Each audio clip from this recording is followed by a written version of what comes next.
la lui chuai thei lo la lui po ani che lo a la chuai thei lo tur te zinga mi ani hei po hi Mary lalmin sangi aron kovara anal katia hei icon te idol ti vela kan buai mu pa mi tam zo kan buai lai kan rang lui in zai siap kimte fishtail studio buat sain a oma alom alim mai hei avoi khatna nia di anma ni pon an du thu asam karing lawa anti tan na chawonia tin budget pon an du thu sam min karing lawa chung kara chon an ron tia alim pialama amu nom alut mai ni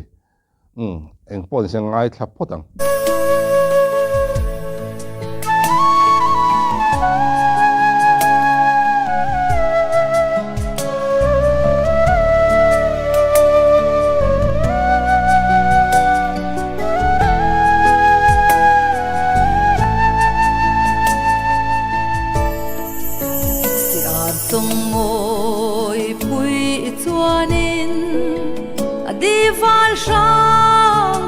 chen ma se ton le chang ni anei ke ro chuan he khovela ton le ni reng ka nei don lo o ka di ve kha kan ti top lok lak lo to kan pei pukap zona lap phu ania pukap zona la thuron che chau dan le alung len thak ziate tin he la lung koi le lutuk mai la thunal boxi hetianga aron pu chuak chau tai hi mizo tong thiam ziate tin aril ziale alusun na te alung len tur zia hi ka ngai tu ne una trina la thaki mana ron sak khan kan ngai thatina kan omna khan khati lai khanin radio bak kha om lawa abak ngai thak tur om lawa radio khan kan ngai that la khan le engam mo khan ron tina sa mai kan ngai that tuk luk maya ta chon ka ngai tu ta he la tui ka du maya a hlothur ron kal dan chawale tlai mangai na ril lutuk in phum chaw ang chi te khatiang kha he la tui uluk te ngai tha chiang ve chin mara swalin tling lo ma ilangin karon dil se langa lalpan min ngai dam ve buat sa tuan rama kan lain tong le don ya o thapui nang nen chua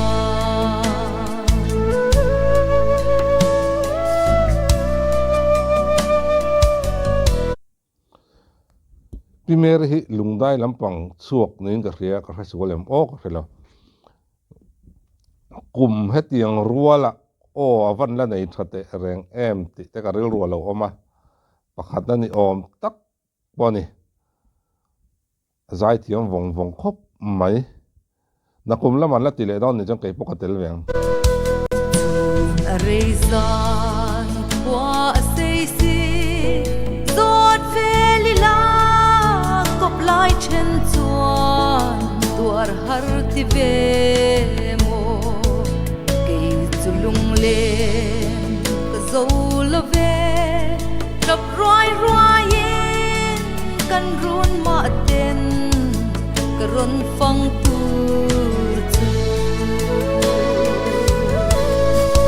swalin tling lo ma ilangin ka ron dil se langa lalpan min ngai dam ve buat say sa sa tuan rama kan lain tong le don ya o thapui nang nen chua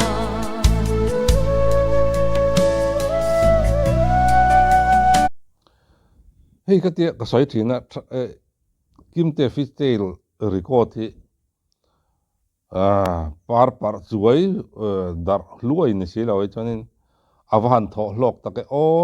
zai mi te tan hian ti te ril ruwa hian alo lang thina mi promote la anga na men mi dom chua la anga a hetiang hi kan nei tam lo ni hetiang mi anga hi kim te hi afak em maya chang le kal chila eng amo patai ma deuh ani ka ria palo tling tur chi hi chu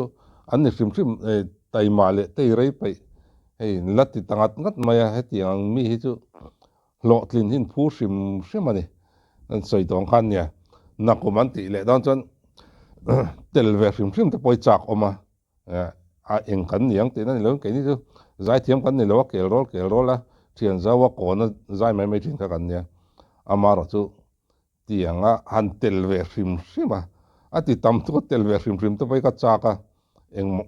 eng chen ma ka thleng don lo te chu ka sa ringa chu tiang ve chu karil ruwa te hi na oma he zai sia ka hi nia enge mo tle ma asum nei deuh te hian han sponsor thei se chu sponsor thei se hei aya tun kumina anti aya ro pui le hu hang nei jok hianin han ti se ne kum upa ten nia enga mo mi chol kar enga mo event lian ho so lian ho kar re enga mo deuh laya ron rile vele luai mai se i vor len nge chin in ka ria he so hi chu mangan buan ang kapom che hayang thangin ni ong silo o khong e mo yom tuari har kher mange lung run izun ngai reng hian ke zong fam a ol om mange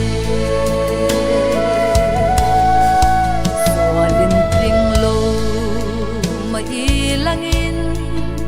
karon dil zel ngalpan min ngai dam ve anga abuat sa isa sa tuan rama kan lain tong le don ya o thapui nang nen chua